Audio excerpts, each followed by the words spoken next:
Assalamualaikum warahmatullahi wabarakatuh.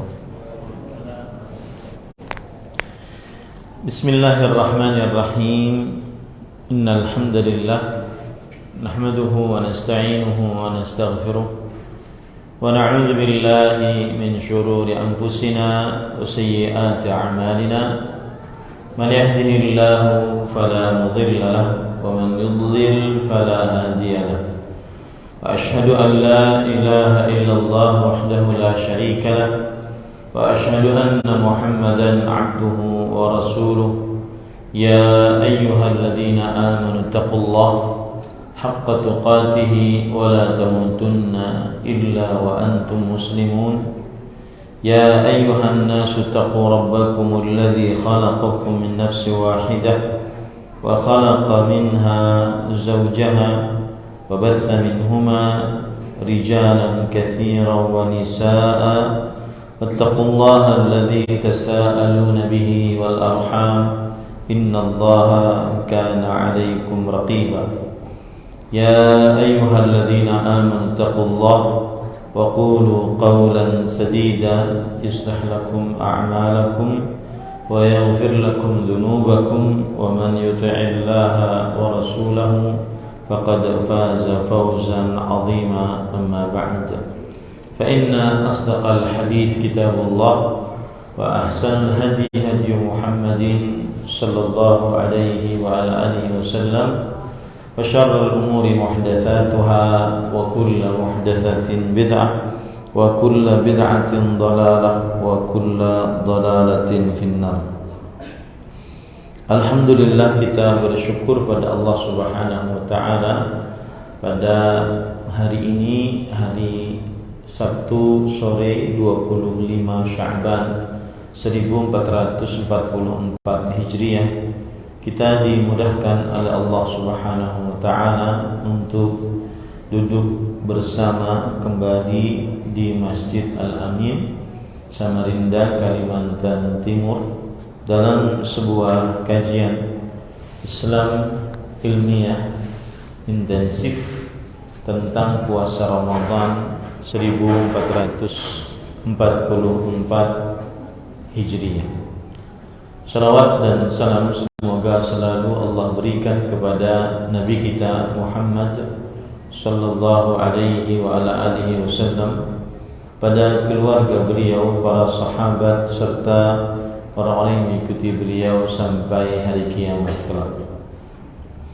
Dengan nama-nama Allah yang husna dan sifat-sifatnya yang mulia, kita berdoa, Allahumma inna nas'aluka ilman nafi'an wa rizqan tayyiban wa amalan mutaqabbala. Allahumma amin. Ahibati fillah, afanillah wa iyyakum, kaum muslimin jamaah Masjid Al-Amin yang saya cintai karena Allah. Semoga Allah Subhanahu wa taala selalu memberikan afiat kepada kita di dunia dan di akhirat. Ini adalah sesi yang ketiga dari Ad-Daurah Asy-Syar'iyyah, kajian Islam intensif tentang puasa dan Ramadan. Dan pada sesi yang ketiga ini kita akan membahas tentang permasalahan fikih seputar puasa Ramadan. Permasalahan yang pertama yaitu menentukan masuknya bulan Ramadan dengan hisab. Maka saya akan membawakan fatwa dari panitia tetap untuk fatwa dan riset ilmiah Kerajaan Arab Saudi ketika nomor fatwa 386, hal yajuzu lil muslimi al-i'timadu fi bad'i as-shawm wa nihayatihi 'ala al-hisab al-falaki aw la budda min ru'yatil hilal. Bolehkah bagi seorang muslim bersandar di dalam permulaan puasa dan akhirnya dengan metode hisab ataukah harus dengan ru'yah hilal? Maka panitia tetap untuk pembahasan ilmiah dan fatwa Kerajaan Arab Saudi menjawab, asy-syari'atul islamiyatu syari'atun samhah. Syariat Islam itu syariat yang mudah. Wa hiya 'amatun syamilatun ahkamuha jami'ats tsaqalaini al-insi wal jin. Maka syariatnya adalah mencakup dan universal, umum dan universal. Hukum-hukumnya mencakup seluruh jin dan manusia. Ala ikhtilafi tabaqatihim, sesuai dengan perbedaan tingkatan-tingkatan di tengah mereka. Ulama'a wa ummiyin, baik itu mereka ulama ataupun orang-orang yang bodoh. Ahlal hadari wa ahlal badiyah, baik orang perkotaan ataupun pedesaan. Falihada sahhalallahu alaihim at-tariqa ila ma'rifati awqatil ibadat. Oleh sebab inilah, karena Islam itu mudah, Allah Subhanahu wa taala memudahkan atas umat Islam jalan untuk mengetahui waktu-waktu ibadah-ibadah. Faja'ala lidukhul awqatiha wa khurujiha amaratin yashtarikuna fi ma'rifatiha. Allah menjadikan untuk masuk ke dalam waktu-waktu ibadah dan keluar dari waktu-waktu ibadah tersebut tanda-tanda di dalam pengenalannya. Ja'ala zawal asy-syams amaratan ala dukhuli waqtil maghrib. Allah menjadikan terbenamnya matahari adalah masuknya waktu maghrib. Wa khuruju waqtil asr, ini mungkin wa khuruju waqtil asr, dan juga keluarnya waktu asar. Wa ghurubus syafaqil ahmar amaratan ala dukhuli waqtil isya mathalan, dan terbenamnya atau hilangnya syafaq merah, tanda atas masuknya waktu salat isya sebagai contoh. Wa ja'ala ru'yatal hilal ba'da istitarihi akhir asy-syahr amaratan ala ibtida'i syahrin qamariyin jadid wa intihai asy-syahr as-sabiq, dan menjadikan ru'yat hilal setelah tertutupnya di akhir bulan sebagai tanda atas awal bulan pada tahun qamariyah yang baru dan akhir bulan yang telah lalu. Walam yukallifna ma'rifata bad'i syahril qamari bima la sallallahu alaihi wasallam ya'rifuhu illa an-nadhr al-yasir minan nas. Dan Allah Subhanahu wa taala atau Rasulullah sallallahu alaihi wasallam tidak membebani untuk mengetahui awal bulan qamariyah dengan sesuatu yang tidak diketahui oleh sedikit dari manusia. Sesuatu yang tidak diketahui oleh sedikit dari manusia.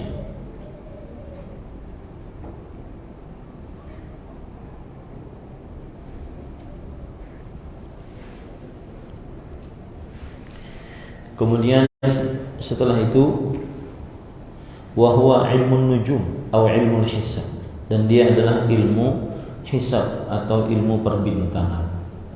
Tidak ada yang mengetahuinya kecuali sedikit saja. Adapun terbenamnya matahari, kemudian terbitnya fajar, ini semua orang mudah untuk mengetahuinya. Wa bihadza ja'at nususul kitab was sunnah ya bij'ali ru'yatil hilal wa musyahadatihi amaratun ala bad'i shaumil muslimin syahri Ramadan. Dan telah datang dalil-dalil tegas dari Al-Quran dan hadis Rasulullah SAW yang menjadikan ruqyat hilal dan menyaksikannya sebagai tanda atas dimulainya puasa kaum muslimin pada bulan Ramadan. Wal iftaru minhu bi ru'yati hilal Syawal, dan berhari raya dari bulan Ramadan masuk ke dalam bulan Syawal dengan melihat ru'yat hilal bulan Syawal. Wa kadzalikal hal fi thubut Idul Adha wa yaum Arafat. Qala Allah Ta'ala, "Faman syahida minkum asy-syahra falyasum." Demikian pula keadaan dalam penetapan Idul Adha, hari Arafah. Allah berfirman dalam surat Al-Baqarah ayat 185, siapa saja dari kalian yang menyaksikan bulan Ramadan, maka hendaklah dia berpuasa padanya. Nah, kemudian juga Allah berfirman dalam surah Al-Baqarah ayat 189, yas'alunaka 'anil ahillah qul hiya mawaqitu lin-nasi wal hajj.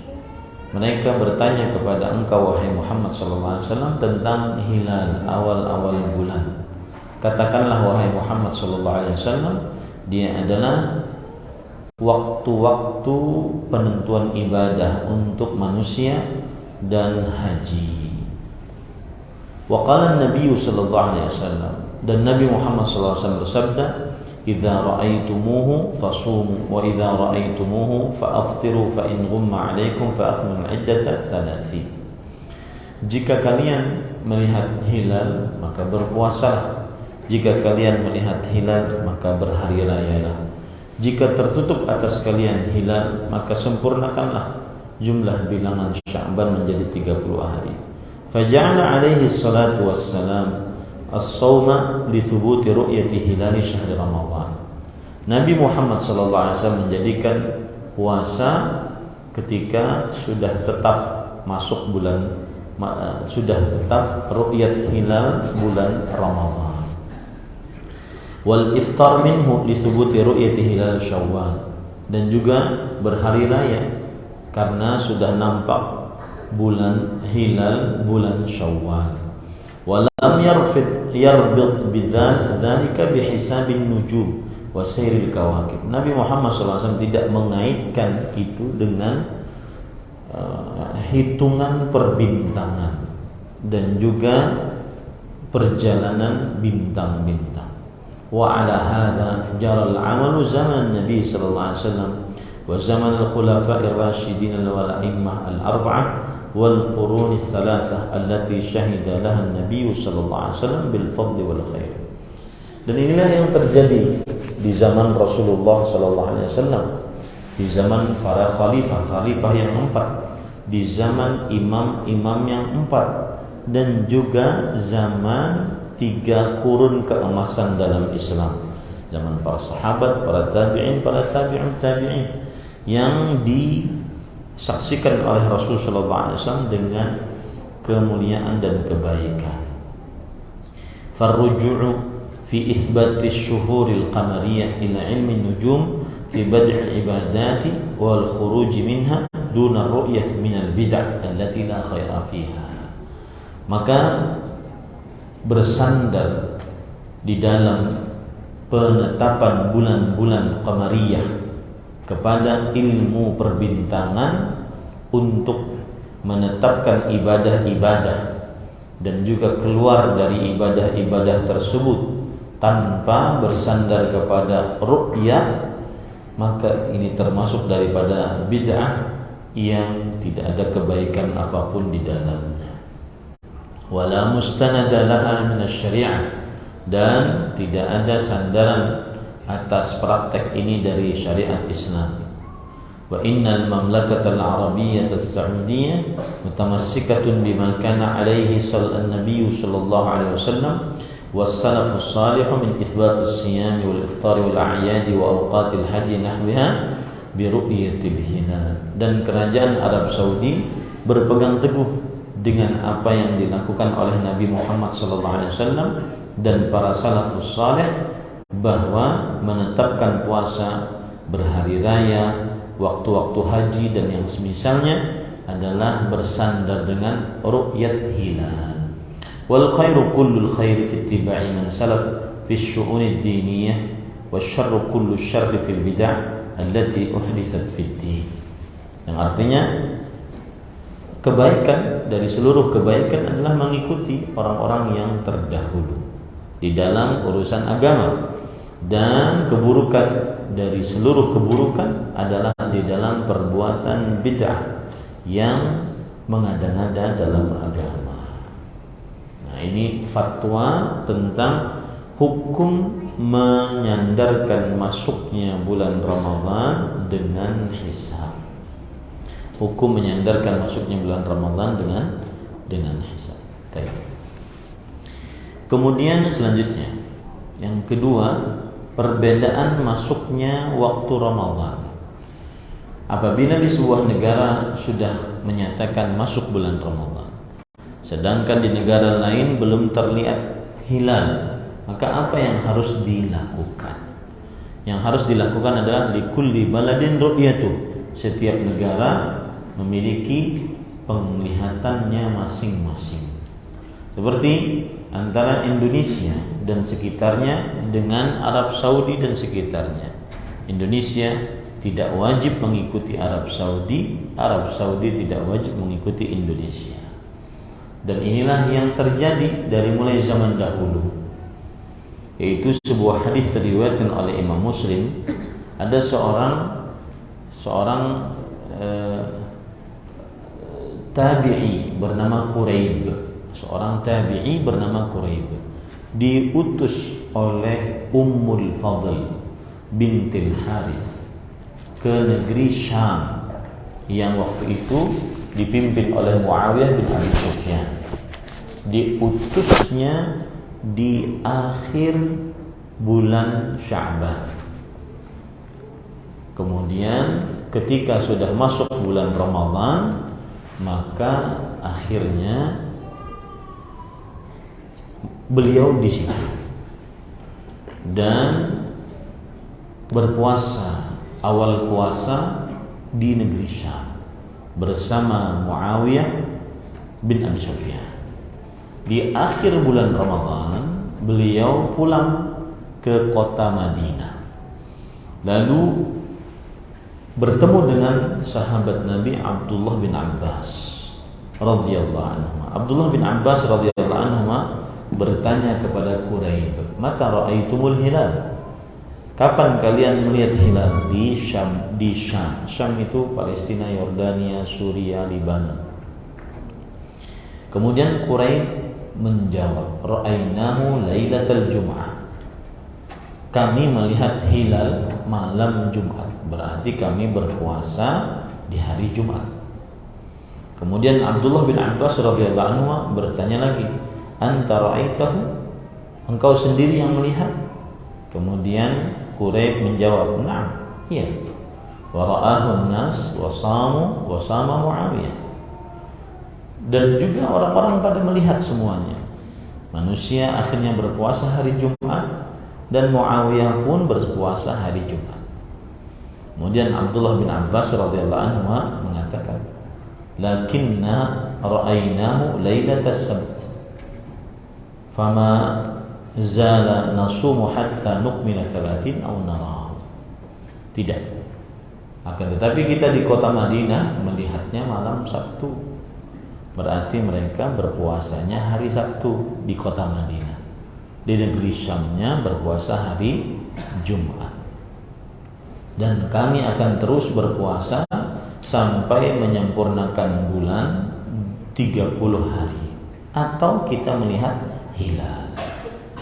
Kemudian Quraib rahimahullah berkata, "Awala taktafi bi ru'yati Muawiyah wa siyamih?" Apakah kita tidak mencukupkan dengan ru'yatnya Muawiyah dan puasanya yang ada di Syam yang lebih dahulu daripada di Madinah? Kemudian kemudian Abdullah bin Abbas radhiyallahu anhu berkata, "La, hakadha amarana Rasulullah sallallahu alaihi wasallam." Tidak. Demikianlah kami diperintahkan oleh Rasulullah sallallahu alaihi wa ala alihi wasallam. Nah, ini menunjukkan bahwa likulli baladin ru'yatuh. Setiap negara sesuai dengan ru'yatnya masing-masing. Sesuai dengan ru'yatnya apa? Masing-masing.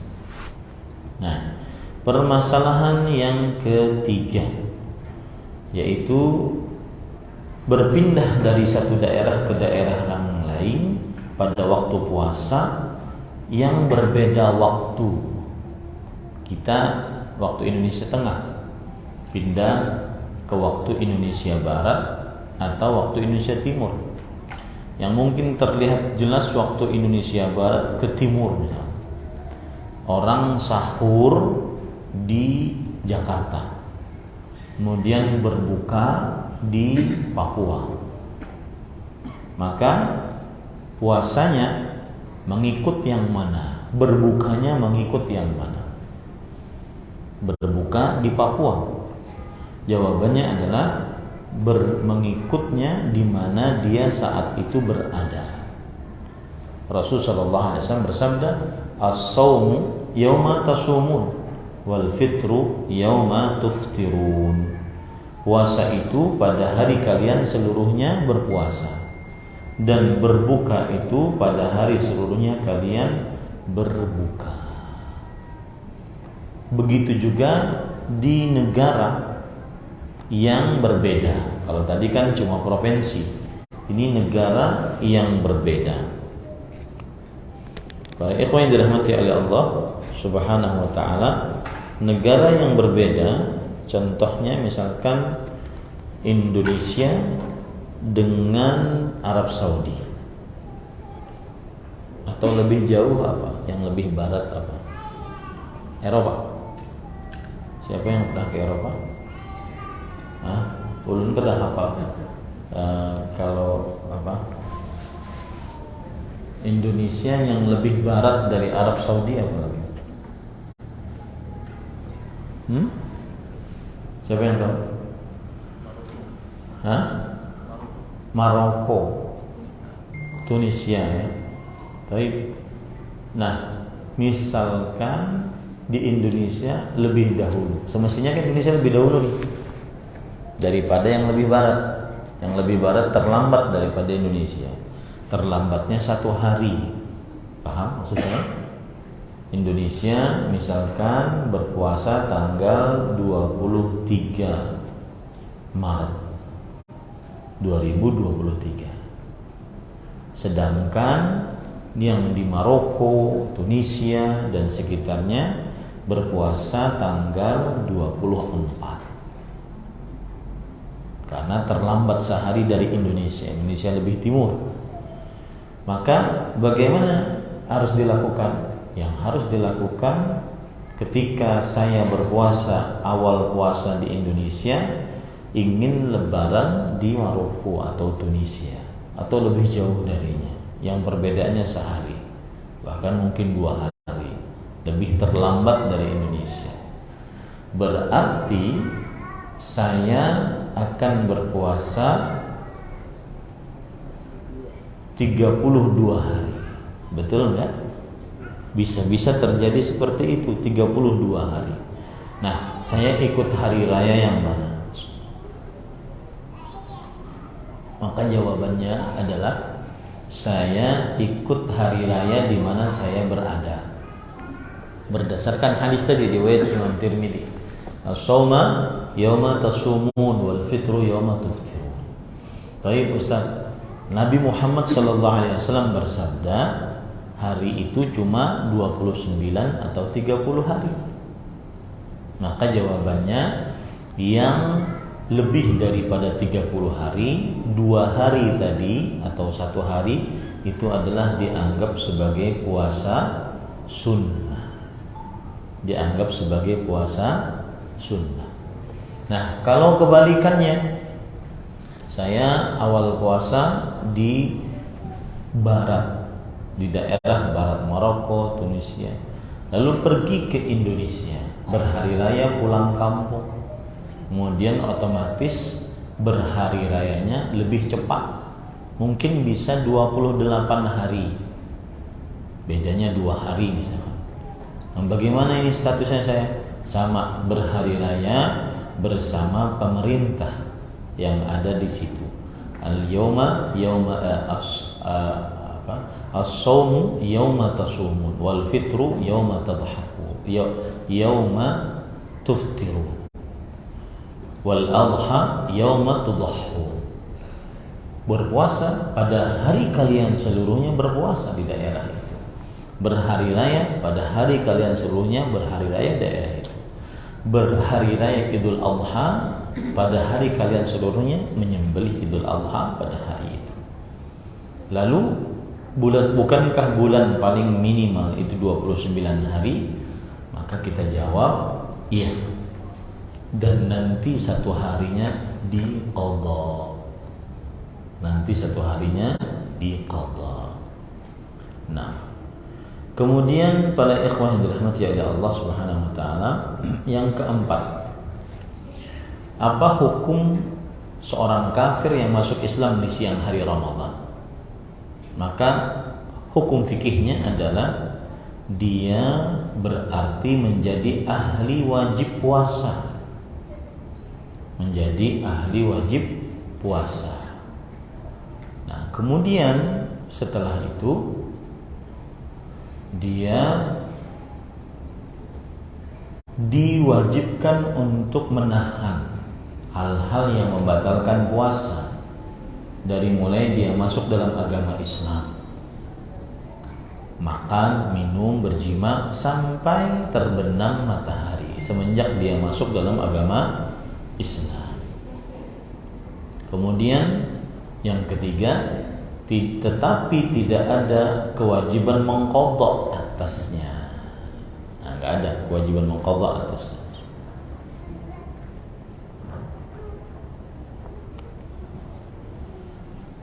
Ya, nggak ada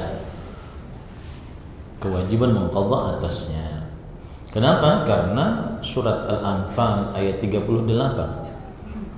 Allah berfirman, "Qul lil ladzina kafaru in yantahu yughfar lahum ma qad salaf." Katakanlah wahai Muhammad sallallahu alaihi wasallam, katakanlah wahai Muhammad sallallahu alaihi wasallam untuk orang-orang kafir, jika kalian berhenti dari kekufuran kalian, diampuni bagi kalian dosa-dosa kalian yang telah lalu. Maka tidak wajib qadha atasnya. Ya, tetapi wajib menahan semenjak dia masuk Islam, karena dia sudah menjadi ahli wujub. Dia sudah menjadi ahli wujub. Nah, kemudian permasalahan yang kelima, anjuran untuk anak-anak berpuasa. Anak-anak yang belum baligh dianjurkan untuk berpuasa jika sudah sanggup.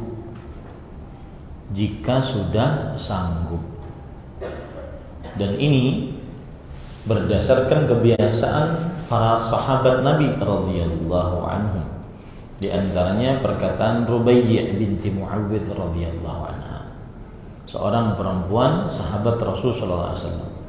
Beliau mengatakan, "Tsumma nusawwimu sibyanana." Kemudian kami latih anak-anak kecil kami berpuasa. Naj'alu wa nad'u lahumul lu'bata minal 'ilm. Kami meletakkan mainan yang terbuat dari kapas. Fanadhhabu bihi ma'ana. Kita bawa mainan tersebut kemana kita pergi. Fa idza sa'aluna at-ta'ama a'tainahumul lu'bah tulhihim hatta yutimmu shaumahum. Jika mereka minta kepada kami makanan karena lapar, maka kami kasih mainan tersebut yang melalaikan dari rasa lapar mereka sampai mereka menyempurnakan puasa. Nah, di sini pelajarannya adalah salah satu tugas orang tua membiasakan anak-anaknya yang sudah sanggup dan kuat untuk berpuasa. Sudah sanggup dan kuat untuk berpuasa. dan membiasakannya caranya adalah berpuasa seharian penuh. Dan ini adalah sanggahan bagi sebagian orang tua yang melatih anak-anaknya yang belum baligh berpuasa setengah hari. Nanti merubahnya susah ini. Karena yang mereka kenal adalah puasa setengah hari. Maka yang benar yang dilakukan oleh para sahabat Nabi, kapan sanggup maka dilatih puasa meskipun belum baligh, dan saat pelatihan puasa sudah sempurna seharian penuh. Wallahu a'lam. Kemudian seorang anak kecil yang belum baligh sah puasanya, karena tadi pagi sudah saya sebutkan saat sesi pertama di Masjid Bintang Sunnah, hukum dan adab puasa. Salah satunya adalah syarat wajibnya puasa. Baligh adalah syarat wajib saja, bukan syarat sah. Baligh adalah syarat wajib saja. Artinya apa? Jika seorang baligh diwajibkan untuk berpuasa, dan jika seorang anak kecil yang belum baligh, dia sah puasanya meskipun belum baligh, dan belum diwajibkan. Wallahu a'lam. Yang keenam, hukum seorang muslim yang baligh ketika siang hari Ramadan. Maka jawabannya adalah jika ada seorang anak laki-laki yang baligh di siang hari bulan Ramadan, baik itu bermimpi basah atau sudah sampai umurnya 15 tahun, atau tumbuh bulu-bulu kemaluan pada dirinya, maka jika anak lelaki tersebut dalam keadaan berpuasa, maka dia menyempurnakan puasanya dan sah puasanya. Ya, sah puasanya dan tidak ada qada atasnya. Tetapi jika dia di siang hari bulan Ramadan, lelaki di awal hari belum berpuasa, di siang hari bulan Ramadan baligh karena bermimpi basah, maka bagaimana? Jawabannya adalah dia wajib menahan dari mulai balighnya tadi, persis seperti orang kafir yang masuk Islam. Orang kafir yang masuk Islam, dia wajib menahan makan, minum, dan seluruh yang membatalkan puasa sampai terbenam matahari, karena dia sudah menjadi ahlil wujub. Tetapi tidak ada qada atasnya, karena sebelumnya dia tidak diwajibkan untuk berpuasa. Ya, tidak ada qada atasnya. Poin yang ketujuh, yaitu orang yang kadang-kadang gila, kadang sadar, maka wajib baginya berpuasa saat dalam keadaan sadarnya, dan tidak wajib berpuasa saat dalam keadaan gilanya. Gitu ya. Jika dia gila di tengah hari bulan Ramadan, tapi dari malam dia sudah berniat, sadar nih gilanya pas jam 12 siang, ya, maka tidak batal puasanya. Seperti orang yang sakit, seperti orang yang yang pingsan. Dari pagi hari dia sudah berpuasa, kemudian pingsan sampai 5 menit sebelum berbuka. Wah, nyaman banget itu. Tidak terasa puasanya. Nah, sama yang seperti ini, dia hilang akalnya karena mungkin saking banyaknya pemikiran, hilang akalnya, maka sah puasanya. Ya, karena dia sudah berniat puasa dari malam hari. Kemudian dan pada saat itu tidak ada qadha atasnya karena sah puasanya. Ya. Baik, sekarang para ikhwan dirahmati oleh Allah Subhanahu wa taala. Kalau seandainya dia sadar di siang hari Ramadan, misalkan dari pagi dia tidak berpuasa karena gila, hilang akalnya. Di siang hari bulan Ramadan Allah beri petunjuk, dia sadar. Maka apa yang harus dia lakukan? Yang harus dia lakukan adalah dia menahan dari makan, minum dan seluruh yang membatalkan puasa sampai terbenam matahari. Karena saat itu dia menjadi ahli wujub, menjadi orang-orang yang diwajibkan berpuasa. Lalu ada qadha tidak atasnya? Yang seperti ini tidak ada qadha. Karena persis seperti kafir masuk ke dalam agama Islam, anak kecil balik di siang hari bulan Ramadan, orang gila sadar di tengah hari bulan Ramadan. Permasalahan yang ke-8, orang tua yang pikun. Orang tua yang pikun. Yang pikun ini maksudnya adalah yaitu yang sudah tidak bisa membedakan. Maka yang seperti ini gugur kewajiban atasnya berpuasa. Tidak ada qadha, tidak ada bayar fidyah.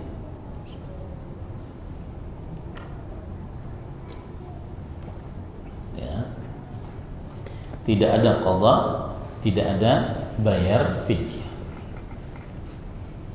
Maka ini seperti anak kecil, orang tua yang pikun, yang sudah tidak bisa membedakan sesuatu. Nah, kadang ada yang pikun sesaat, kadang ada yang sadar sesaat. Maka para ikhwan yang dirahmati oleh Allah Subhanahu wa taala, apabila orang ini sadar sesaat, dia wajib berpuasa. Saat dia sadar dan bisa meletakkan niat sebelum subuh. Apabila dia saat itu pikun, hilang pengingatnya, maka tidak wajib untuk berpuasa. Ya, tidak wajib untuk berpuasa. Nah, yang ke-9, jadi nanti orang-orang tua yang sudah pikun jangan dipaksa untuk puasa, jangan disangiti untuk orang karena tidak puasa, karena dia sudah hilang tamyiz, membedakan, mengingat, hilang, sudah gugur kewajiban atasnya. Karena syarat wajibnya puasa adalah berakal. Nah, yang ke-9, waktu niat puasa. Maka para ikhwan yang dirahmati oleh Allah Subhanahu wa taala, niat puasa adalah dilakukan di awal malam dari malam-malam bulan Ramadan. Berniat sebulanan penuh. Kemudian berniat di setiap malamnya. Nah, ini tidak ada ikhtilaf di antara para ulama dalam hal ini. Tidak ada ikhtilaf di antara para ulama dalam hal ini. Kalau ada orang berniat di dalam di malam pertama bulan Ramadan untuk berpuasa sebulan penuh, lalu setelah itu di setiap malam dia juga berniat, hingga ada ikhtilaf di antara para ulama tentang sahnya puasa ini. Yang terjadi ikhtilaf di antara para ulama rahimahumullah ta'ala tentang seorang yang cuma berniat puasa di malam pertama untuk sebulanan penuh, tidak disertai dengan berniat setiap malam. Wallahu a'lam, sebagaimana sudah kita singgung bahwa orang yang berniat puasa pada malam pertama bulan Ramadan, untuk berpuasa sebulan penuh sah niatnya dan tidak diperlukan untuk berniat setiap malam. Sah niatnya, sudah cukup gitu ya, sah niatnya.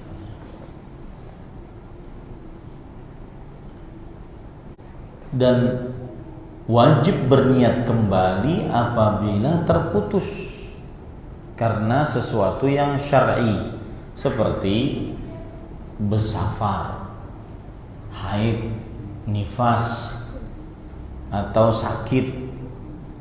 Maka jika terputus niatnya, dia wajib berniat kembali, niat puasa untuk sisa-sisa hari Ramadannya, untuk sisa-sisa hari Ramadannya.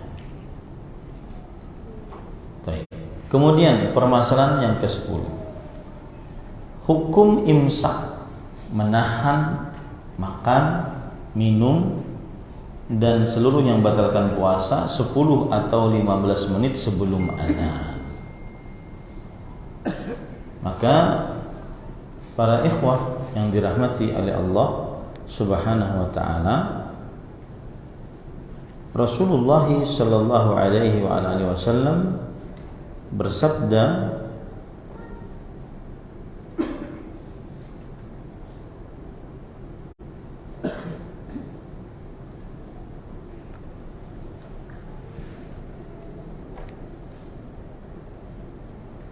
al-fajru fajran, fajrun yahrumu fihi at-ta'am wa tahillu fihi as-salah, wa fajrun tahrumu fihi as-salah wa yahillu fihi at-ta'am.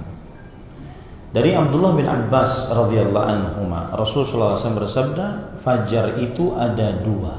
Fajar yang diharamkan di dalamnya makanan dan dihalalkan di dalamnya sholat, yaitu sudah masuk waktu subuh. Dan fajar yang diharamkan di dalamnya sholat, dihalalkan di dalamnya makanan, yaitu sebelum waktu subuh. Hadis riwayat Imam Ibnu Khuzaimah. Berdasarkan hadis ini, maka tidak ada pensyariatan dalam Islam menahan makan minum 10 atau 15 menit sebelum adzan. Ya, tidak ada pensyariatan. Nah, kemudian yang ke-11, makanan atau minuman masih di tangan ketika adzan subuh. Maka ada hadis yang diriwayatkan oleh Imam Abu Dawud, Imam Ahmad, dan juga Imam Hakim. Hadis ini disahihkan oleh Imam Al-Albani dan juga para peneliti hadis-hadis dalam kitab Musnad Imam Ahmad. Dan juga berkata Al-Muhaddits Abdul Qadir Al-Arnaud bahwa sanadnya sahih. Itu hadis dari Abu Hurairah radhiyallahu anhu bahwa Rasulullah sallallahu alaihi wasallam bersabda, "Idza sami'a ahadukumun nida wal ina'u ala yadihi fala yadh'u hatta yaqdiya hajatahu minhu." Jika salah seorang dari kalian mendengar azan dan bejana di tangannya, janganlah ia letakkan sampai ia menyelesaikan hajat dari bejana tersebut. Dalam riwayat yang lain, idza sami'a ahadukumul adzan wal ina'u 'ala yadihi fala yad'hu hatta yaqdiya hajatahu minhu. Jika salah seorang dari kalian mendengar azan dan bejana di tangannya, maka janganlah dia lepas bejana tersebut sampai dia menyelesaikan hajatnya. Nah, ini hadis sahih, disahihkan oleh ulama-ulama yang saya sebutkan tadi. Nah, para ikhwan yang dirahmati oleh Allah Subhanahu wa taala, bagaimana dengan ayat Al-Qur'an, wa kulu washrabu hatta yatabayyana lakumul khaytul abyadu minal khaytil aswadi minal fajr. Makanlah, minumlah sampai jelas bagi kalian benang putih dari benang hitam karena masuk waktu fajar. Ini menunjukkan bahwa jika sudah azan subuh waktu fajar, maka tidak boleh lagi makan dan minum. Itu berdasarkan Al-Quran, dan itu adalah pendapat jumhur ulama. Lalu bagaimana dengan hadis ini? Pertama, hadis ini pada ikhwan yang dirahmati oleh Allah Subhanahu wa taala, dia mendengar azan. Maksudnya hadis ini, kalau kita anggap hadis ini sahih, dia mendengar azan dan dia ragu-ragu sudah subuh atau belum. Cuma dia dengar azan, tapi dia ragu-ragu sudah subuh atau belum. Ya. Maka pada saat itu dia selesaikan. Karena asal hukumnya masih malam. Mungkin karena benar-benar gelap, dia di tempat yang baru, tidak ada cahaya sama sekali, ya, tertutup. Maka pada saat itu dia melakukan hadis tadi. Ya, jadi hadis tadi jika sahih, maka maksudnya adalah yang masih ragu sudah masuk waktu subuh atau belum. Begitu ya. Bukan yang sudah jelas. Ulun tinggal di Higa, Masjid Al-Amin. Adzan subuh. Kemudian langsung minum, makan piring 2 piring berdasarkan hadis ini. Nah, ini tidak benar. Ya. Jadi hadis ini jika dianggap sahih, maka itu bagi orang yang ragu apakah benar-benar sudah subuh telah terbit fajar atau belum.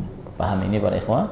Baik, itu satu. Yang kedua, hadis ini dicacatkan oleh sebagian ulama, di antaranya Yahya Ibnul Qattan, bahwa dia tidak tersambung sampai kepada Rasulullah sallallahu alaihi wasallam.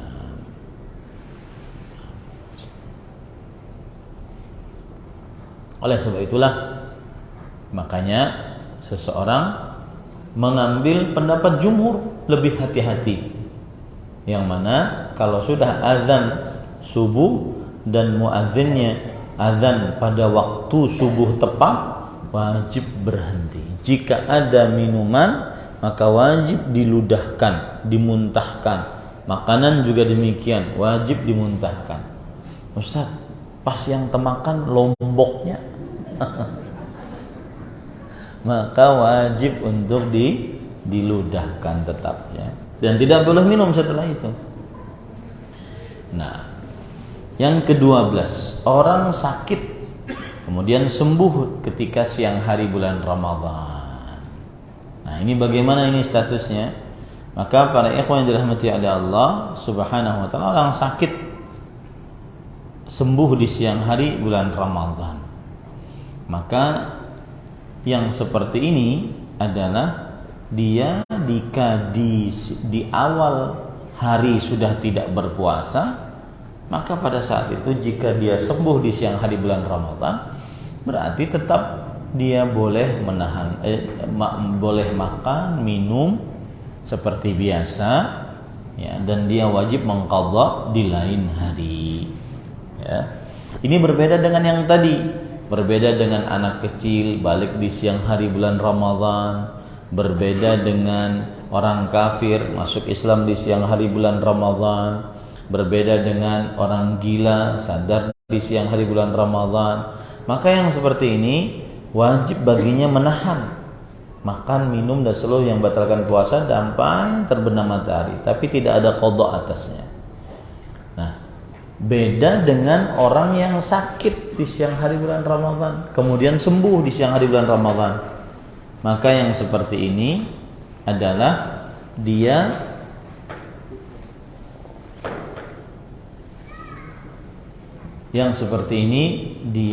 adalah tetap dalam keadaan berbuka, ya, boleh makan, boleh minum. Sama dengan wanita haid sembuh di siang bersih di siang hari bulan Ramadan. Wanita haid bersih di siang hari bulan Ramadan. Maka yang seperti ini dari mulai pagi dia sudah tidak berpuasa, meskipun dia bersih di siang hari bulan Ramadan, maka tetap dia boleh makan minum, ya. Tapi dia mengqadha di lain hari. Dia mengqadha di lain hari. Begitu juga orang musafir yang sampai di tempat tujuannya tidak safar lagi, ya, di siang hari bulan Ramadan, dari pagi dia sudah tidak berpuasa. Maka yang seperti ini masih boleh makan, minum, bersetubuh, ya, di siang hari bulan Ramadan. Kenapa? Karena dia asalnya dari pagi memang tidak berpuasa, tapi wajib dia mengqadha di lain hari. Wajib dia mengqadha di lain hari. Nah, kemudian permasalahan selanjutnya 13, puasa tapi tidak sholat. Ini tidak bermanfaat puasanya, sebagaimana fatwa-fatwa yang sudah saya bacakan pada pertemuan sebelumnya, ya. As-siyam ma'a tarkis shalah la yasih wa la yujdi wa la yanfa' ma'a tarkis shalah. Puasa disertai dengan meninggalkan sholat tidak sah puasanya, tidak bermanfaat dan tidak berguna.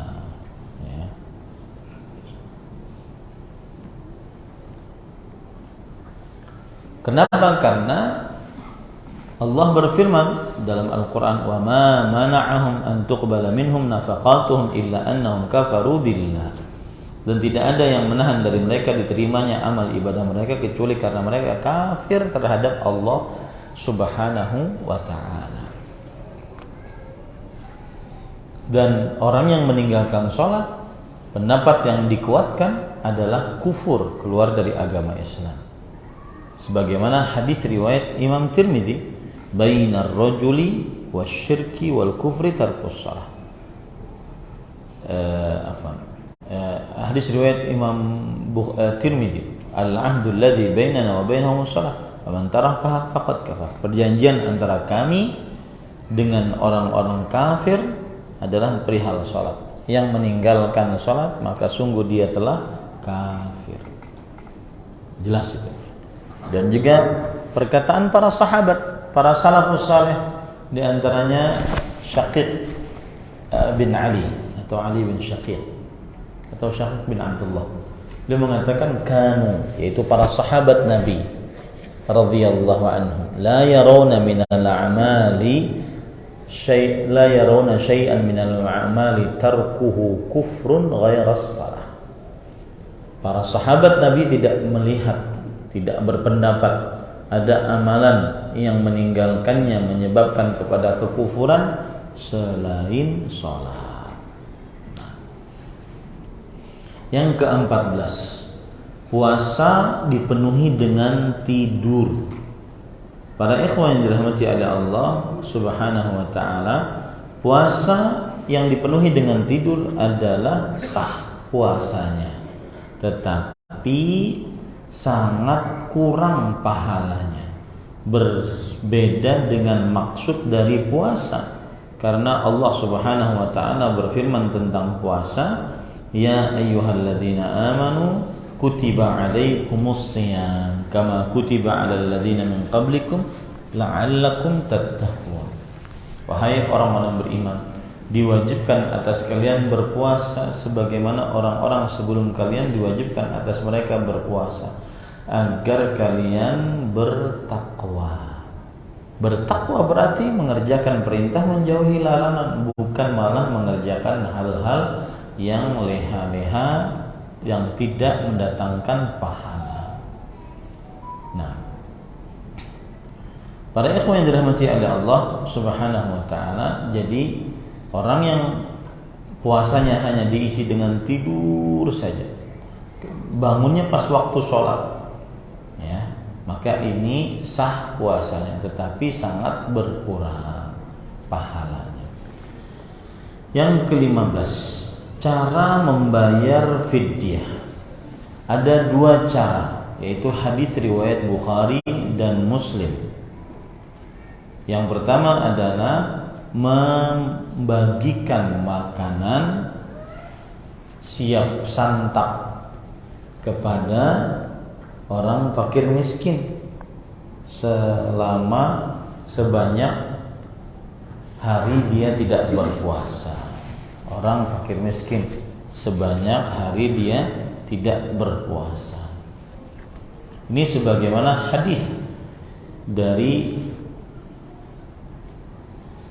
Imam Bukhari bahwa Anas bin Malik radhiyallahu anhu at'ama ba'dama kabura 'aman aw 'amain kulla yawmin miskinan khubzan wa lahman wa aftar.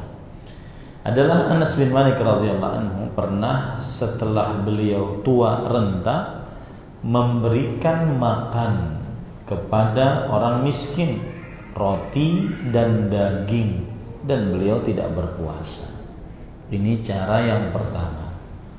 Cara yang kedua adalah membagikan bahan makanan pokok sebanyak setengah sok, dan satu sok itu sekitar 3 kilo. Jadi setengah sok 1,5 kilo bahan makanan pokok.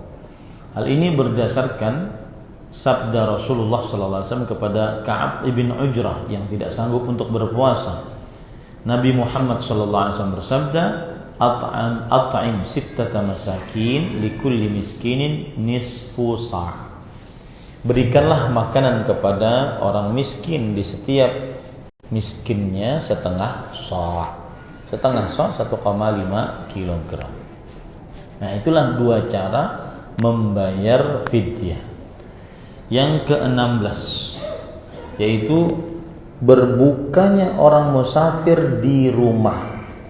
Misalkan nih kita mau safar, saya dari Banjarmasin mau ke Samarinda, mau safar, yaitu kemudian sudah siap tas, baju safar, sudah pakai sepatu, benar-benar mau safar. Bolehkah saya berbuka di rumah belum safar? Ya, boleh. Jawabannya adalah wallahu alam, boleh. Kalau memang benar-benar sudah azam, sudah bertekad untuk bersafar.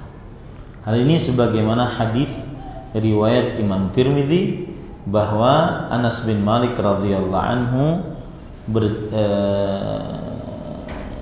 yuridu safaran fi Ramadan. Beliau ingin bersafar di bulan Ramadan. Waqad ruhilat lahu rahilatu, dan sudah disiapkan bahan-bahan makanan dan perbekalan di atas ontaknya. Walabisa thiyabas safar, dan beliau sudah memakai pakaian safar. Ya, seperti kalau kita zaman sekarang sepatu, jaket dan seterusnya. Lalu beliau minta didatangkan makanan. Fa'akal, lalu beliau makan. Faqultulah sunnah. Kemudian Nabi Anas bin Malik sunnah, thumma rakib. Lalu Muhammad ibn Ka'ab berkata, apakah ini sunnah Rasul sallallahu alaihi wasallam? Lalu kata Anas bin Malik radhiyallahu anhu, na'am, iya sunnah. Kemudian akhirnya beliau naik ke kendaraannya dan bersafar. Nih, para ikhwan yang dirahmati oleh Allah Subhanahu wa taala. Di sana ada lagi hadis riwayat Imam Abu Dawud dari Ubaid ibn Jabr. Beliau bercerita, kuntu ma'a Abi Basrah Al-Ghifari, sahibu Rasulullah sallallahu alaihi wasallam, fi safinatin min al-fusat fi Ramadan, farufi'a thumma qaruba ghadah, falam yujawiz al-buyut hatta da'a bis-sufrah, qala iqtarib, qultu alasta tara al-buyut, qala Abu Basrah atarghabu an sunnati Rasulillah sallallahu alaihi wasallam fa'arkani. Aku pernah bersama Abu Basrah Al-Ghifari, sahabat Rasul sallallahu alaihi wasallam, dalam sebuah kapal dari Fustat di bulan Ramadan. Lalu setelah itu didekatkan kepada beliau makanan. Sedangkan kami waktu itu belum melewati rumah-rumah. Akhirnya beliau memanggil, ayo silahkan makan. Maka Muhammad Ubaid bin Jabir berkata, bukankah engkau masih melihat rumah-rumah? Kenapa engkau berbuka? Engkau masih melihat rumah-rumah. Artinya kita bukan dalam keadaan safar kalau begitu. Maka Abu Basrah Al-Ghifari berkata, atarghabu an sunnati Rasulullah SAW. Apakah engkau membenci sunnah Rasulullah Sallallahu Alaihi Wasallam?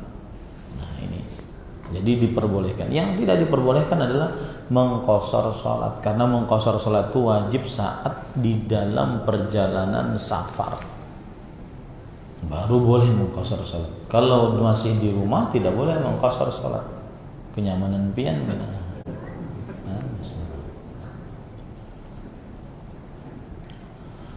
Kemudian selanjutnya yang ke-18, kalau sering bepergian apakah boleh berbuka terus-terusan? Jawabannya ya. Selama dia musafir yang di dalamnya dia mengqashar salat, maka boleh dia berbuka kalau tidak sanggup berpuasa. Tapi tadi sudah kita katakan ya. Nah, ini yang sekarang nih, yang ke-19, memilih puasa atau berbuka bagi musafir.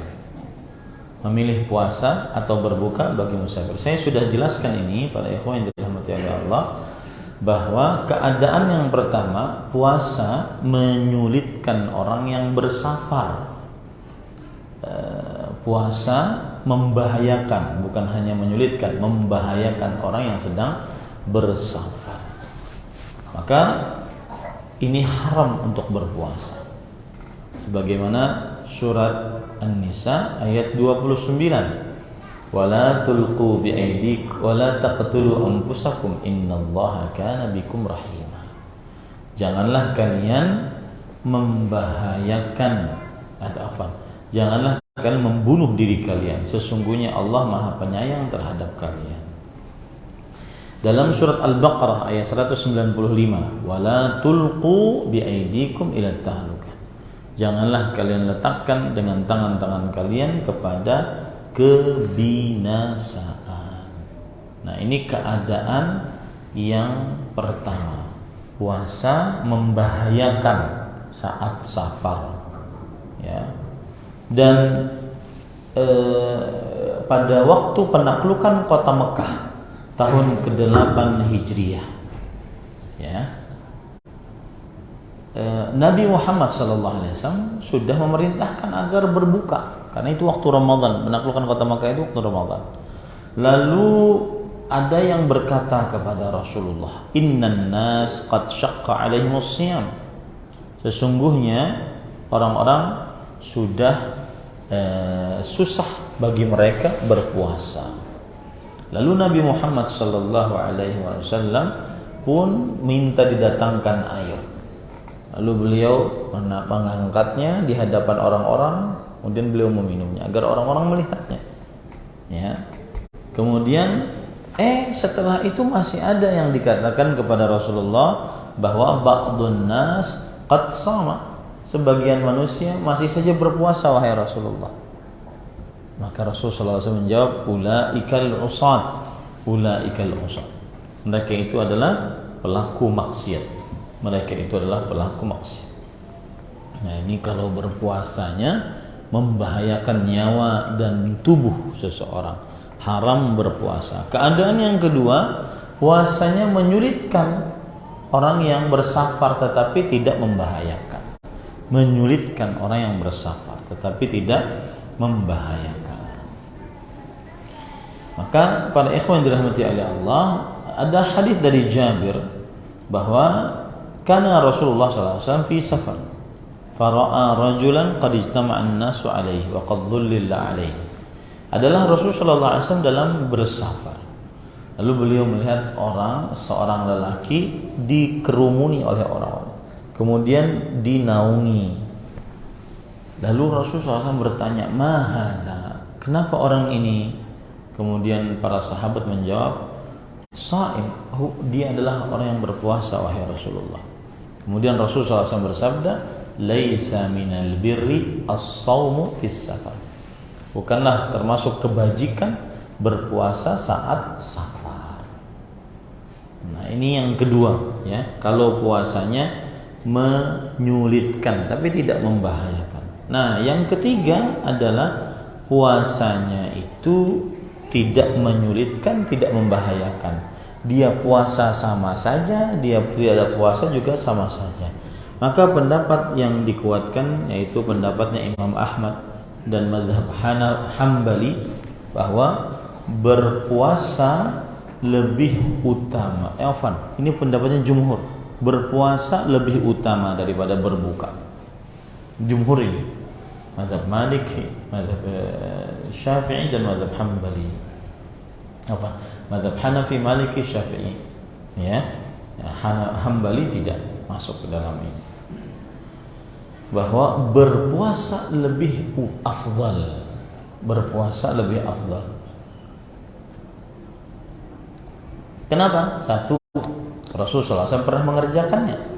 Yang kedua, lebih bersegera menunaikan tanggung jawab. Yang ketiga, lebih mudah berpuasa bersama kaum muslimin. Ya, yang keempat, bahwa kalau orang berpuasa, tetap berpuasa meskipun safar di dalam bulan Ramadan, maka dia mendapati keutamaan bulan. Nah, yang ke-20, wanita haid yang suci di siang hari Ramadan. Maka apa yang harus dilakukan tadi? Masih boleh makan, minum dan seluruh yang membatalkan puasa, tetapi nanti dia mengqadha di lain hari. Ya.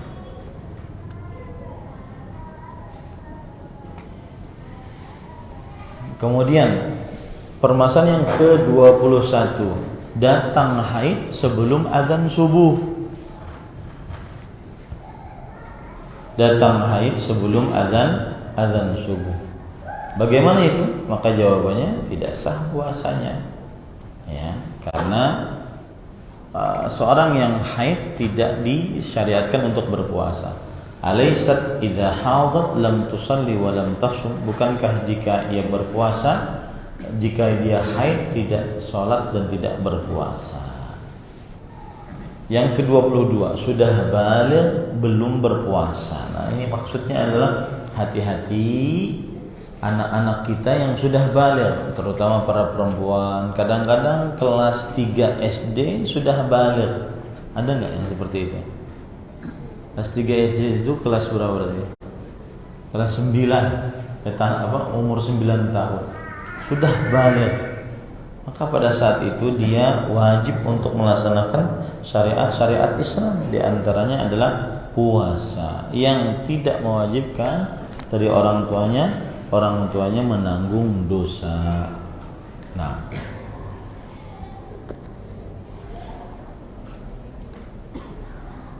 yang ke-23, wanita hamil dan menyusui mengqadha atau membayar fidyah.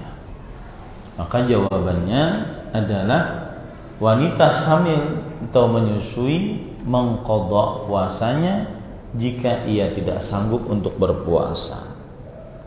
Tetapi saya ingin ingatkan dulu beberapa poin. Wanita hamil dan menyusui sebenarnya tetap disyariatkan berpuasa. Tetap disyariatkan berpuasa. Kecuali kalau seandainya dia takut terhadap dirinya, terhadap janinnya, atau terhadap kedua-duanya. Maka pada saat itu dia boleh berbuka dan dia mengqadha di lain hari. Ya, karena Rasulullah SAW bersabda dalam hadis riwayat Imam Ahmad, "Innallaha wada'a 'anil musafiri wal hamili wal murdhi as-siyam." Sesungguhnya Allah membebaskan dari orang yang musafir, wanita yang hamil dan yang menyusui puasa. Nah,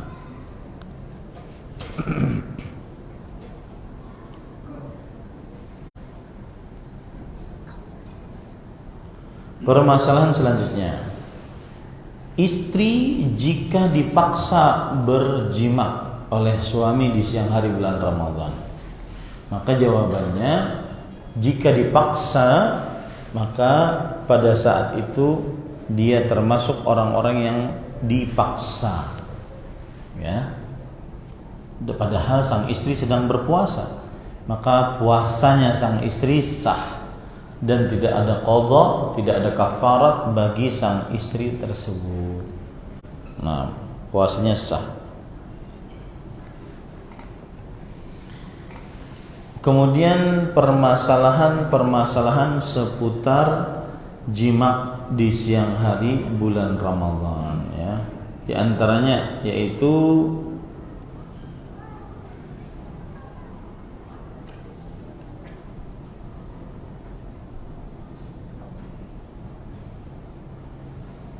lupa berjimak di siang hari bulan Ramadan karena lupa. Ini gimana? Mungkin nggak ya? Siapa yang pernah gitu? Angkat tangan coba. Ya, mungkin karena dibicarakan oleh para ulama. Dibicarakan oleh para ulama rahimahumullah ta'ala. Ya, hari-hari awal pengalaman lah. Sini menjelaskan kembali gitu.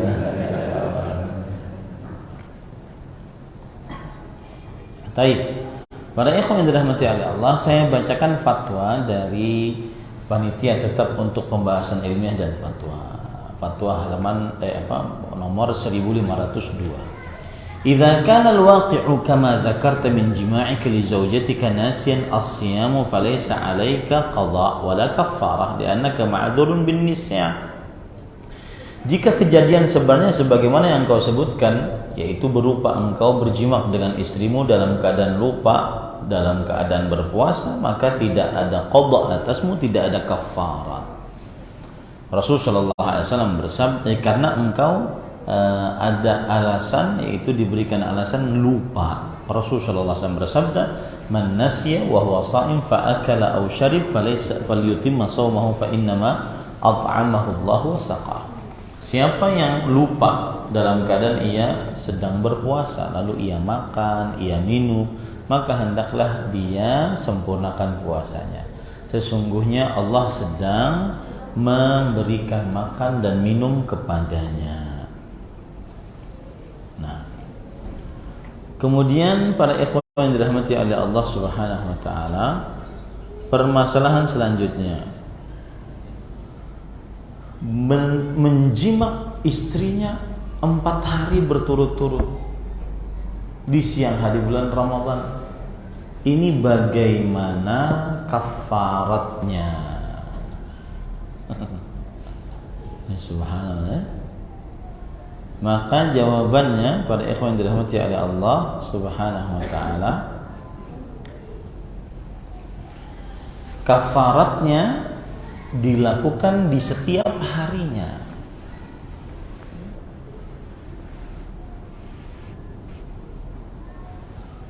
Kafaratnya dilakukan di setiap harinya tersendiri. Berarti kalau seandainya 4 hari, memerdekakan budak 4 hari, 4 budak. Kalau tidak sanggup, berarti berpuasa 1 hari 2 bulan. 1 hari selanjutnya 2 bulan lagi. 1 hari selanjutnya 2 bulan lagi. 1 hari selanjutnya 2 bulan lagi. Berarti 8 bulan. Tiwas. Atau kalau tidak sanggup, berarti memberikan makan kepada 60 kali 4, 240 orang fakir miskin. Ya, untuk korban dar pokoknya 240 fakir miskin. Nah,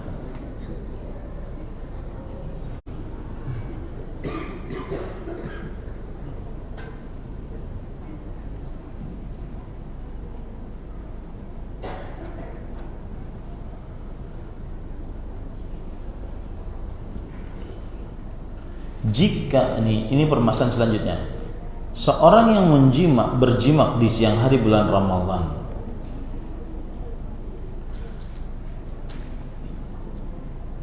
akan batal puasanya baik keluar mani atau tidak keluar mani, asalkan dia berjimak di kemaluan pada kemaluan, ya, batal puasanya. Dan wajib baginya mengqadha, serta wajib baginya membayar kafarat jika ia melakukan dalam keadaan muqim, sehat, ingat, mengetahui hukumnya dan sengaja mengerjakannya. Maka pada saat itu batal puasanya, wajib baginya mengqadha dan membayar kafarat. Nah, sedangkan kalau berjimak tapi tidak memasukkan kemaluan kepada kemaluan, tetapi dibarengi dengan keluarnya air mani, maka para ikhwan yang dirahmati oleh Allah Subhanahu wa taala, yang seperti ini adalah batal puasanya, wajib mengqadha, wajib bertobat, tetapi tidak ada kafarat atasnya karena tidak memasukkan kemaluan kepada kemaluan. Kemudian selanjutnya,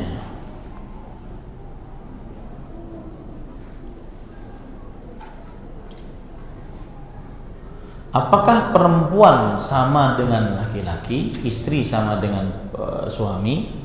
Jawabannya iya, sama hukumnya dengan suami jika dia ridha atau jika ia yang mengului berdahulu. Nah, ini termasuk daripada sama hukumnya, ya. Batal puasanya, wajib mengqadha, wajib bertobat, wajib membayar kafarat, ya, dan wajib menahan harinya sampai terbenam matahari.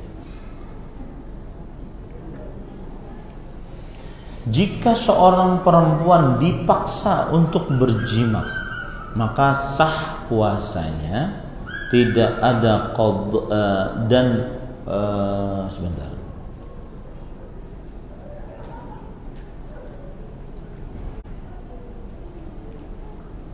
Ini khilaf di antara ulama, sah puasanya, tapi apakah wajib qadha atasnya atau tidak? Maka jawabannya adalah tidak wajib qadha atasnya, dan ini pendapat sebagian ulama fikih.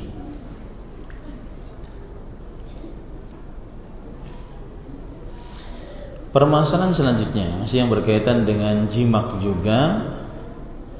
Jika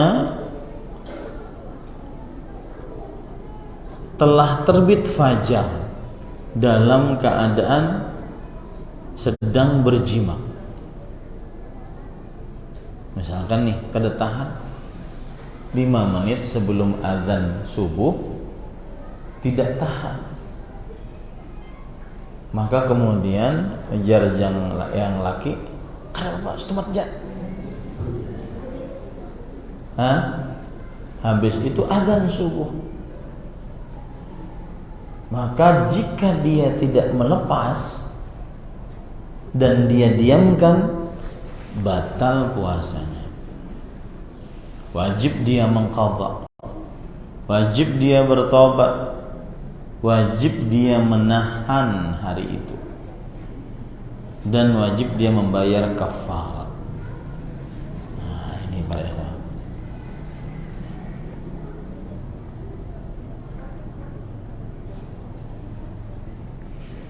Jika berjimak di dalam satu hari berkali-kali,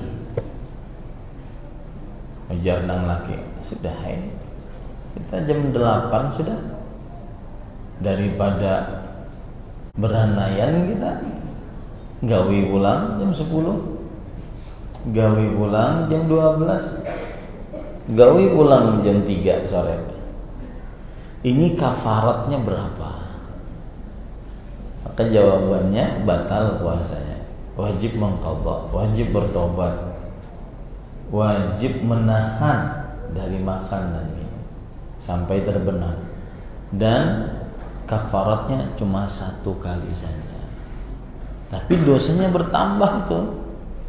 Kafaratnya iya 1 kali, tapi dosanya bertambah karena dia sudah tidak menghormati bulan Ramadan. Nah itu permasalahan-permasalahan yang banyak saat berkaitan dengan berjima. Satu lagi terakhir, siapa yang berjima di puasa sunnah, maka tidak ada qadha, tidak ada kafarat. Tidak ada qadha, tidak ada kafarat padanya. Nah, kemudian selanjutnya beberapa keadaan mencium pasangan istri atau suami saat puasa. Keadaan yang pertama, tidak keluar air mani, maka ini tidak batal puasanya. Tidak keluar air mani, maka ini tidak batal puasanya. Ya, karena Rasulullah SAW yuqabbil wa huwa sha'im. Rasulullah SAW mencium saat dalam keadaan berpuasa. Yang kedua, keluar air mani saat mencium istrinya, maka batal puasanya dan rusak puasanya. Ya, batal puasanya dan rusak, dan wajib mengqadha di lain hari. Keadaan yang ketiga, tidak keluar air mani tetapi keluar air madhi, maka terjadi khilaf di antara para ulama. Imam Ahmad, Imam Malik, Imam Abu Hanifah mengatakan batal puasanya.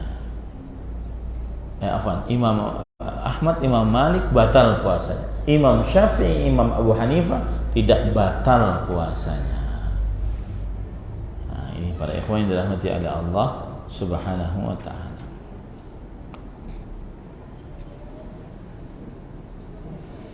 Kemudian selanjutnya, hal-hal yang dipermasalahkan membatalkan puasa atau tidak.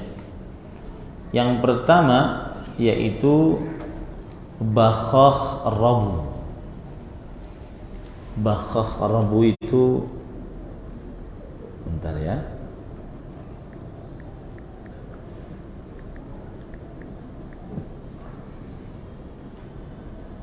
alat yang seperti ini bentuknya, apa sih namanya dalam bahasa Indonesia?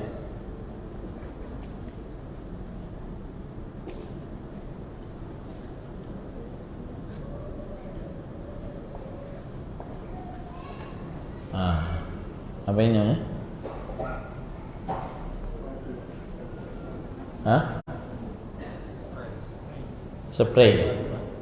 Spray ya, untuk melegakan pernafasan ya, untuk melegakan pernafasan.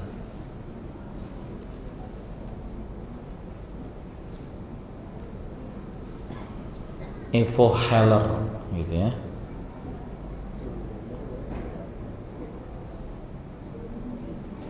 Ya, namanya evohaler untuk asma. Nah, apa hukumnya memakai ini saat berpuasa? Jawabannya adalah bahwa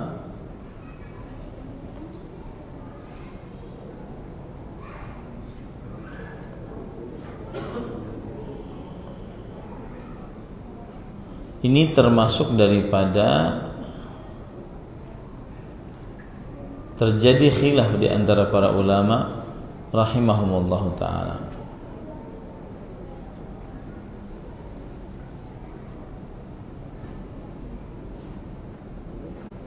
Sebagian ada yang mengatakan dia adalah pembatal puasa.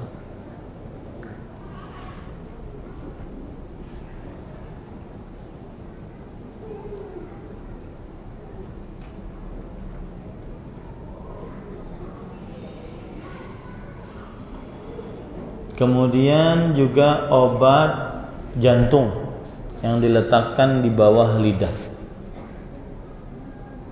Selama tidak masuk ke dalam tenggorokan, tidak membatalkan puasa. Selama tidak masuk ke dalam tenggorokan, tidak membatalkan puasa.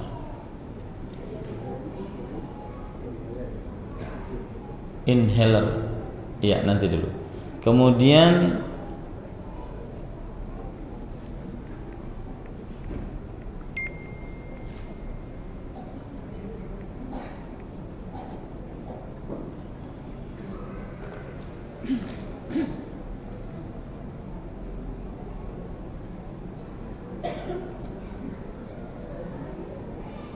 kacamata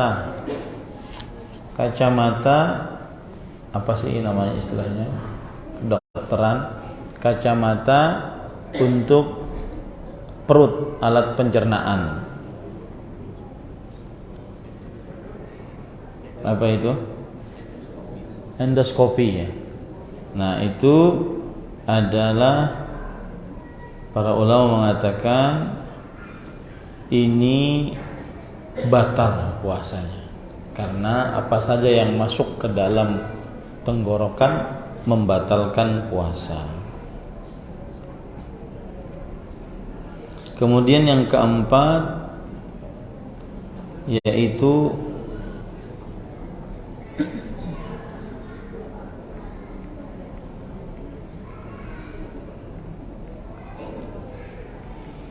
tetesan hidung, obat tetes hidung. Obat tetes hidung ini membatalkan puasa. Ini obat tetes hidung membatalkan puasa. Yang kelima adalah oksigen. Ya.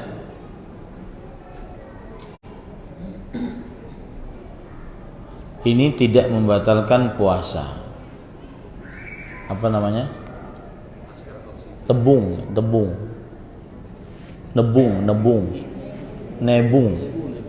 Ya. Ini tidak membatalkan puasa.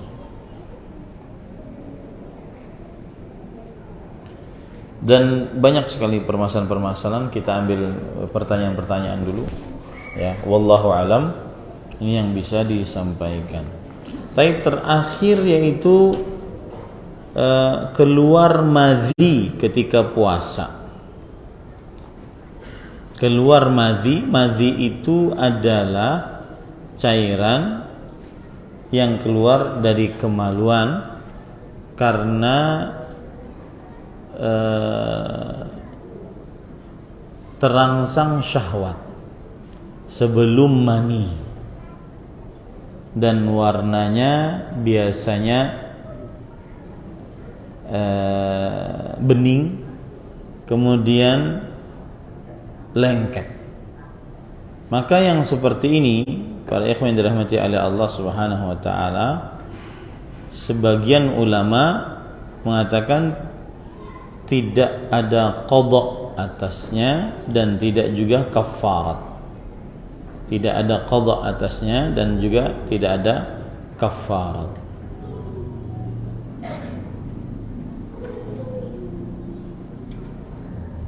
Nah,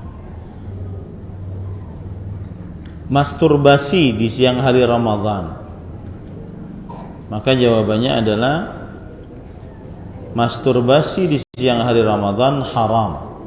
La yajuzu fi'lu. Haram dan tidak diperbolehkan untuk mengerjakannya. Allah berfirman, walladzina hum li furujihim hafizun. Orang-orang yang beriman yang beruntung adalah orang yang menjaga kemaluan mereka. Illa ala azwajim aw ma malakat aymanuhum fa innahum ghairu malumin. Kecuali kepada istri-istri mereka atau budak-budak mereka, maka mereka tidak tercela. Faman ibtagha wara'a dzalika fa ulaika humul 'adun. Siapa yang mencari selain itu, mereka adalah orang-orang yang melampaui batas.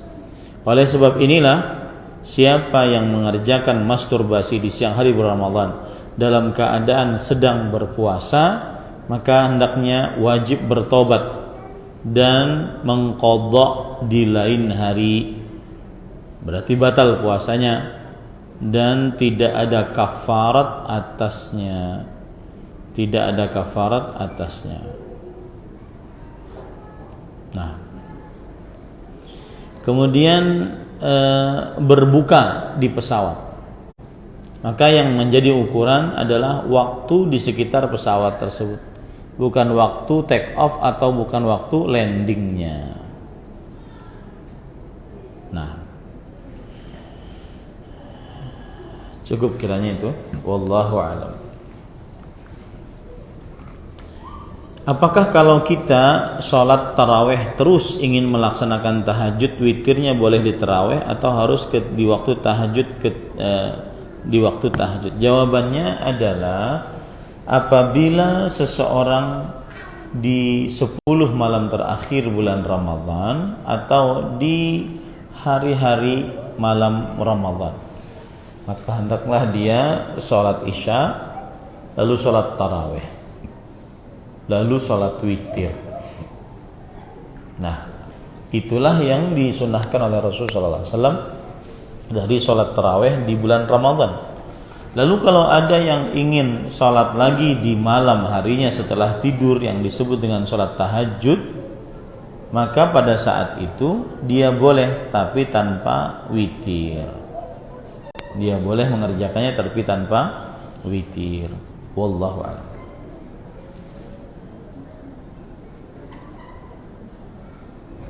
Apa hukumnya memelihara banyak burung karena hobi dan ikutan lomba adu suara indah burung? Maka jawabannya boleh saja, asalkan jangan judi. Ya, asalkan tidak boleh berjudi. Bagaimana bisa berjudi? Yaitu mengambil hadiah yang dikumpulkan dari para peserta lomba tersebut. Itu judi. Ya, wallahu a'lam. Bagaimana hukum membunuh jangkrik dengan cara menghilangkan kepala serta kakinya meski dengan ucapan basmalah ketika di bulan puasa untuk dimakankan ke hewan piaraan burung tersebut? Maka jawabannya ayo pelihara aja situ-situ. Ya, boleh tidak mau. Murid saya umur 10 tahun sudah haid, namun secara mental dalam pemeriksaan psikologi umur mentalnya 5 tahun. Dia anak berkebutuhan khusus. Apakah anak tersebut wajib berpuasa? Selama dia berakal wajib berpuasa. Selama dia berakal wajib berpuasa. Wallahu a'lam. Apakah hutang puasa Ramadan seorang yang telah meninggal dibayar oleh ahli warisnya, qadha dan fidyahnya? Jazakallahu khairan. Ini harus diletakkan dulu apa yang dimaksud dengan hutang puasa. Yang dimaksud dengan hutang puasa adalah seseorang tidak berpuasa karena alasan syariat seperti sakit, safar, haid, nifas, ya. Maka pada saat itu dia belum sempat untuk mengqadha, berarti dia punya hutang puasa. Nah, ketika dia punya hutang puasa, maka berarti dia boleh dipuasakan oleh anak-anaknya atau keluarganya. Rasulullah SAW bersabda, "Man mata wa alaihi siyamun shama anhu waliyuh."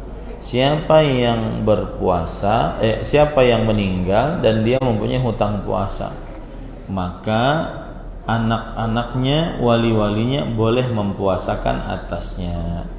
Wallahu a'lam. Dimaksudkan untuk menghatamkan Al-Quran, mana yang lebih baik, membaca surah menggunakan mushaf atau gadget, atau membaca surahnya semampu hafalannya walaupun sedikit dan menghatamkannya di luar sholat?